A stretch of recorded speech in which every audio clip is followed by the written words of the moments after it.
여러분 안녕하십니까? 수요일 아침 뉴스투데이 경남 출발합니다. 먼저 오늘의 주요 뉴스입니다.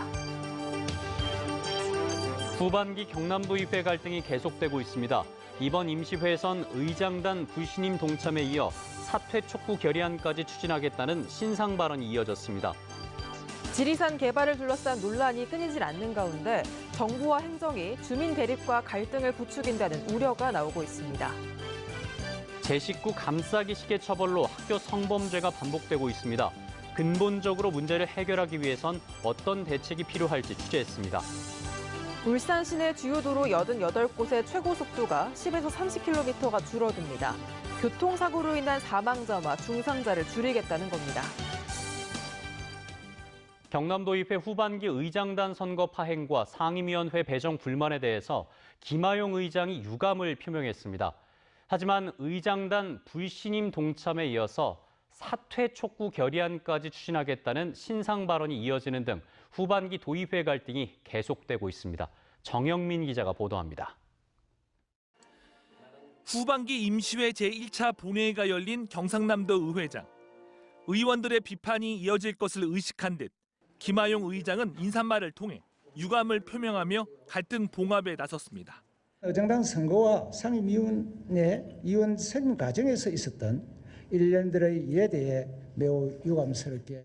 하지만 인사말이 끝나자마자 의원들의 신상 발언이 잇따랐습니다. 민주당 송순호 의원은 최근 상임위원 배정을 두고 고성과 욕설이 오간 것에 대해 먼저 사과했습니다. 하지만 김하용 의장과 장규석 부의장에 대해선 비판의 수위를 높였습니다. 여야 합의를 깨고 당선된 만큼 불신임 동참에 나서줄 것을 요구하고 안 되면 사퇴 촉구 결의안이라도 추진해달라고 호소했습니다. 애초에 여야가 합의한 정신을 살릴 수 있는 의장과 제1부의장 선거를 다시 치를 수 있기를 간곡히. 일부 의원들은 의장과 부의장의 사퇴를 촉구하는 손팻말을 부착하고 퇴장하기도 했습니다. 상임위원회 위원 선정 과정에 대한 비판에는 여야가 따로 없었습니다. 위원 배정을 의장이 독단적으로 처리한 건 정당 정치의 기본과 원칙을 무시한 처사라는 겁니다. 상임위 배정과 관련하여 이런 혼선이 벌어진 것에 대해 해당 의원에게 최소한 해명 정도는 해주셔야 되는 거 아니겠습니까? 의장께서는 미통당의 대표단에 안을 가져왔으면 개인 의사를 물어봤는지 협의를 했는지 양해를 얻었는지. 후반기 첫 임시회는 오는 23일까지 업무 보고에 이은 추가 경정 예산안과 조례안에 대한 심사가 이어집니다. 의장 선출을 둘러싼 민주당 내 갈등이 도의회 파행으로까지 이어지고 있지만 이번 사태를 봉합할 수 있는 방안 찾기란 당분간 쉽지 않아 보입니다. MBC 뉴스 정영민입니다. 댐과 케이블카에 이어서 산악열차까지 지리산 개발을 둘러싼 논란이 끊이질 않고 있습니다. 지리산골 주민들은 의견이 갈려서 대립하고 또 갈등할 수밖에 없는데요. 누가 이런 상황을 만들고 있는 건지 이준석 기자가 취재했습니다. 지리산댐 건설이 본격적으로 추진된 건 90년대 중반. 삶의 터전을 잃는다는 반대로 나뉘어 댐 예정지 주민들은 원치 않은 반목을 오랫동안 해야 했습니다. 갈등의 시작은 부산 물공업, 정부의 일방적인 계획이었습니다. 환경부가 2년 전 지리산댐 백지화를 선언했지만 갈등의 골을 지역사회에 깊게 판 후였습니다. 너도 나도 뛰어든 지리산 케이블카 경쟁은 현재 진행형입니다. 정부가 2009년 2km 이내이던 자연보전지구의 케이블카 허용 지침을 5km 이내로 대폭 완화하면서 붙습니다. 하지만 지리산의 케이블카 건설은 어려운 상황. 대책 없는 정부의 규제 완화가 예산 낭비와 경쟁이라는 소모전만 낳은 셈입니다. 댐, 케이블카에 이어 논란거리는 하동 알프스 프로젝트. 지리산 자락 20km의 산악열차와 케이블카, 모노레일을 건설하려는 하동군의 계획입니다. 지난 주말 출범한 산악열차 반대 대책에 이어 산악열차 유치를 희망하는 추진위원회도 이처럼 생겨나고 있습니다. 주민 갈등을 걱정하는 목소리가 벌써 나옵니다. 조금 더 화합하고 주민들끼리 그래야 되는데 이 파벌이 생기면은 인심도 나빠지고 하니까 매우 걱정스럽습니다. 관광객들의 산악열차 견해도 갈립니다. 즐길 거리 있고 뭐 볼거리가 있고 하니까 좋은 거죠. 선택 여지가 다들 있으니까. 자연 해치는 거잖아요.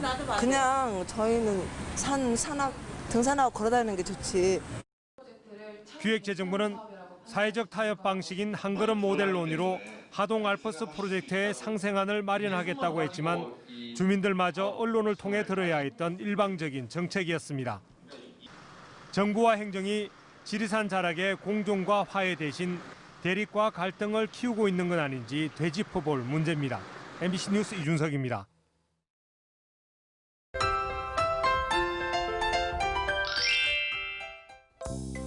오늘도 오후까지 약한 비가 이어지겠습니다. 나오실 때 작은 우산 하나 챙기시면 좋을 것 같은데요. 이 비는 오후부터 그치기 시작해 서부 지역은 늦은 오후쯤에 대부분 그칠 것으로 보입니다. 예상되는 비의 양은 5에서 10mm가량이 되겠습니다. 오늘 경남 남해안을 중심으로 바다 안개가 유입되면서 시야가 흐린 곳이 많습니다. 경남 남해안 지역은 가시거리 1km 미만의 안개가 끼어 있고요. 그 밖에 내륙 지역도 안개가 낀 곳이 있어서 교통안전에 특히 유의해 주시길 바랍니다. 위성 영상 보시면 오늘 대체로 흐린 날씨를 보이면서 약하게 비가 내리는 곳이 있습니다. 대기 확산이 원활해지면서 미세먼지 농도는 좋음 수준 보이겠습니다. 오늘도 평년 기온을 밑돌면서 어제와 비슷하게 선선한 날씨를 보입니다. 아침 기온부터 보시면 창원 19도, 김해 18도에서 시작하고요. 낮에는 김해 24도, 양산 24도, 창원 23도까지 오르겠습니다. 서부 지역 보시면 거창 18도, 진주 18도, 하동 19도에서 시작합니다. 낮에는 진주 23도, 합천 23도까지 오르겠습니다. 바다의 물결은 최고 3m까지 매우 높게 일겠습니다. 내일과 모레는 가끔 구름만 많은 날씨가 예상되고요. 기온은 점차 오름세를 보이겠습니다. 날씨 정보였습니다. 학교 성범죄와 관련한 소식들 계속해서 보도해드리고 있는데요. 이렇게 자꾸만 반복되는 건 제 식구 감싸기식의 느슨한 처벌 때문이라는 지적도 나오고 있습니다. 그렇다면 대안은 없을지 다른 교육청 사례도 짚어봤습니다. 이재경 기자입니다. 지난 2018년 전국적으로 터진 학교 미투 사건에 부산교육청은 지난해부터 성인권 시민조사관제를 도입했습니다. 성범죄 관련 상담가를 비롯해 외부 전문가 13명으로 꾸려 사건 발생 시 공정성과 투명성을 확보하자는 취지였습니다. 반면 경남은 성범죄가 발생하면 내부 감사관실을 통한 조사가 이뤄집니다. 외부 7명과 내부 3명 등 10명으로 이뤄진 징계위원회가 있지만 위원장이 부교육감이다 보니 제 식구 감싸기식의 징계가 나올 수 있는 구조입니다.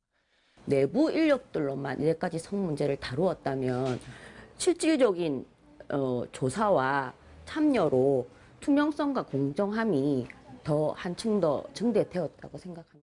정교조를 비롯한 교육단체들도 성인지 감수성을 강화하는 교육뿐 아니라 제도적 장치 마련이 필요하다고 입을 모읍니다. 가해자 엄벌과 성범죄 근절을 위해선 평소 공정한 견제와 감시 기능이 작동돼야 한다는 겁니다. 홍수 단속이 몇 월 며칠 어느 장소를 지정해서 진행되지는 않기 때문에 거기에 근거해서 생각해 합리적으로 판단해 봤을 때는 당연히 이제 외부에서 믿을 수 있는 외부 기관 통해서 불시정범이 진행하는 부분이 효율적이다. 이딴 학교 성범죄에 교육부가 전국 학교의 몰카 설치 여부를 전수조사하기로 한 가운데 경남교육청은 엄벌 방침을 밝혔습니다. 말로만 엄벌이 아닌 특단의 대책을 내놓아야 할 때입니다. MBC 뉴스 이재경입니다. 대부분의 시내도로 최고 속도는 시속 60km 안팎이죠. 그런데 울산시가 시내 주요 도로 88곳의 최고 속도를 10에서 30km 줄이기로 했습니다. 교통사고로 인한 사망자와 중상자를 줄이겠다는 건데 어느 도로가 해당되는지 이용주 기자가 취재했습니다. 중구 태화로 앞 도로입니다. 지난 3년 동안 이곳에서 횡단보도를 건너던 시민 3명이 차에 치여 숨졌습니다. 현재 이 도로의 제한 속도는 시속 60km. 경찰은 차량 속도를 좀 더 낮추면 안전을 확보할 수 있을 것으로 보고 이 구간의 제한 속도를 10km 낮추기로 했습니다. 이처럼 울산 도심에서 제한 속도가 줄어드는 도로는 모두 88곳. 기존 제한 속도 시속 80km였던 남부순환로와 남창로 등 4개 도로가 70km로 변경되는 등 77개 구간은 시속 10km를 줄였고 11개 구간은 그 이상을 줄였습니다. 경찰은 오는 11월까지 표지판 등 시설물을 변경하고 12월부터 시범 운영에 들어간다는 계획입니다. 진행 과정에서 여론이나 우리 시민들의 의견이 있다면 그 부분은 다시 한번 검토해서 여론을 반영해서 결정할 예정입니다. 앞서 지난 5월 전국 최초로 안전속도를 도입한 부산의 경우 2달 만에 교통사고 사망자는 31%, 중상자는 40% 줄어드는 효과를 봤습니다. 반면 도심 통행 속도는 시행 전 시속 28.2km에서 시속 27.5km로 소폭 감소하는 데 그쳤습니다. 약 5분 내외의 시간 정도는 감소를 하시고 속도를 줄이는 데 적극적으로 동참해 주시기를 이제 부탁을 드리겠습니다. 내년 4월부터 전국적으로 시행되는 안전속도 5030. 경찰은 안전속도 도입에 앞서 주행 테스트를 벌여 안전속도 도입 전후 통행 시간과 택시 요금이 얼마나 달라지는지 실험해 볼 계획입니다. MBC 뉴스 이용주입니다. 투데이 경남 순서입니다. 창원 인공지능센터 개소식이 오늘 오전 10시 30분 한국전기연구원에서 열립니다. 김해 목재문화박물관 목재유물 기증식이 오늘 오후 3시 김해 목재문화박물관에서 펼쳐집니다. 안부를 묻는 발걸음 회박식이 오늘 오전 11시 통영지역 자활센터에서 열립니다. 의령문화원 향토사연구소 회의가 오늘 오전 11시 의령군민문화회관 소회의실에서 예정돼 있습니다. 자유총연맹 나라사랑 태극기 달기 캠페인이 오늘 오전 9시 진주 공단 로터리에서 열립니다. 경상남도가 1,850억 원 규모의 제3회 추가 경정 예산안을 편성함으로써 올해 경남도의 총 예산 규모는 11조 569억 원이 됐습니다. 추경 예산안 세부 내역은 코로나19 피해 계층 생활 안정을 위한 공공일자리 사업에 983억 원을 비롯해 포스트 코로나 대비 경남형 뉴딜 등 투자 사업에 261억 원, 음압병동 확충 등 재난 대응 체계를 구축하는 데 192억 원을 반영했습니다. 경남에서 처음으로 경상대학교가 등록금 반환을 결정했습니다. 경상대학교 권순기 총장은 학생들과의 토론회에서 1학기 등록금을 납부한 학생들 대상 2학기 등록금의 10%를 장학금 형태로 감면해 주기로 약속했습니다. 또 저소득층 학생들을 위해서는 긴급재난 장학금도 지급할 계획입니다. 2023 산청 세계 전통의학 엑스포가 코로나19 이후의 시대를 맞아 한국 의료의 세계화를 추구하는 방향으로 준비됩니다. 산청구는 유네스코 세계기록유산인 동의보감을 바탕으로 한의학의 세계화, 전통의학과 한방항로화의 과학화, 한방 웰니스의 생활화 등 한방과 바이오 산업의 융합을 도모할 계획입니다. 환경운동연합과 경남, 전남, 전북의 환경운동연합은 어제 공동 성명에서 생태자연도 1등급인 지리산 형제봉 일원에 산악열차와 케이블카, 모노레일 3종 센트를 개발하려는 하동 알프스 프로젝트는 산으로 간 4대강 사업으로 하동구는 당장 멈춰야 한다고 주장했습니다.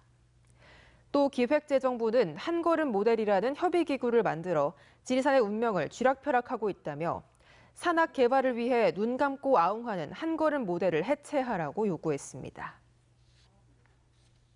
하동군과 환경부 국립생물자원관은 어제 하동군청에서 벚나무 친환경 관리와 보전을 위한 업무 협약을 맺었습니다. 국립생물자원관은 벚나무류에 발생하는 병의 방제를 위해 미생물을 활용한 방제 기술을 심리 벚꽃길 등 하동 지역의 벚나무에 적용할 계획입니다. 수주부진에 노조 파업까지 겪고 있는 STX조선해양이 희망퇴직 신청을 마감했습니다. STX조선 노조에 따르면 생산직 515명 가운데 45명이 희망퇴직을 신청한 것으로 나타났습니다.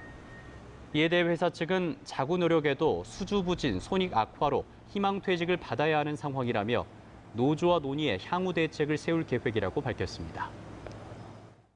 창원시가 잇따른 민원인들의 폭언과 폭행을 예방하기 위해 민원실에 투명 가림막을 설치하는 등 대책을 마련하기로 했습니다. 시는 대민업무 부서와 행정복지센터 민원실에 투명 가림막과 비상벨을 설치하고 행정전화 자동 녹취 시스템을 구축하는 등 대민업무 공무원의 피해를 막기 위한 방안을 마련했습니다. 지역민들이 안전하게 여름을 보낼 수 있도록 BNK 경남은행이 8월 말까지 전 영업점을 무더위 쉼터로 조성해 운영합니다. 이와 함께 경남과 울산 지역의 취약계층을 위해 4,100세대 여름나기 용품과 코로나19 예방 물품 등을 전달할 계획입니다. 김해 시가 각종 인허가 처리 과정에서 발생하는 민원인의 불만이나 불편을 해소하기 위해서 민원 사전 면담 제도를 도입합니다. 민원 사전 면담자는 인허가 처리 과정에서 담당자와 의견이 충돌할 때 민원인이 직접 허가 과장을 만나 의견을 나누고 민원 처리 방향 등을 협의하는 것이며 김해시는 이달 시범 운영을 거쳐 8월부터 전면 시행할 계획입니다. 방문 판매를 고리로 한 코로나19 확산이 계속되면서 창녕군이 불법 방문 판매 영업 신고센터를 운영합니다. 신고 대상은 미등록 방문 판매 업체의 불법 영업이나 불법 홍보관 집합 행위며 신고가 접수되면 창녕군은 즉각 현장으로 출동해 위반 사항을 점검하고 조치할 계획입니다. 창녕군과 창녕공업고등학교, 창녕군 상공인협의회는 어제 특성화고 취업 지원과 지역경제 활성화를 위한 업무 협약을 체결했습니다. 협약에 따라 창녕공업고등학교는 현장 중심의 맞춤형 교육으로 기능 인력을 양성하고 창녕군 상공인협의회는 지역 인재가 지역 기업에 채용될 수 있도록 지원하게 됩니다. 진주시와 경남대학교가 어제 진주시청에서 도라지 등 지역 특화 산업의 활성화를 위한 업무 협약을 맺었습니다. 이번 협약에 따라 진주시는 지역의 우수업체를 추천하고 경남대는 이들 업체의 제품 구매와 홍보에 나서게 됩니다. 경남 농업기술원이 매년 해오던 농업기술 해외 전문가 초빙 교육을 코로나19 확산으로 출입국이 어려운 상황을 감안해 온라인으로 대체합니다. 온라인 교육 과정은 네덜란드 시설원예 전문가의 스마트팜 운영 강의를 비롯해 한국과 현지 강사의 시차에 맞춰 농업기술원 영상교육장에서 매주 2차례 진행됩니다. 7월 15일 수요일 뉴스투데이 경남 여기서 마치겠습니다. 함께해 주신 여러분 고맙습니다.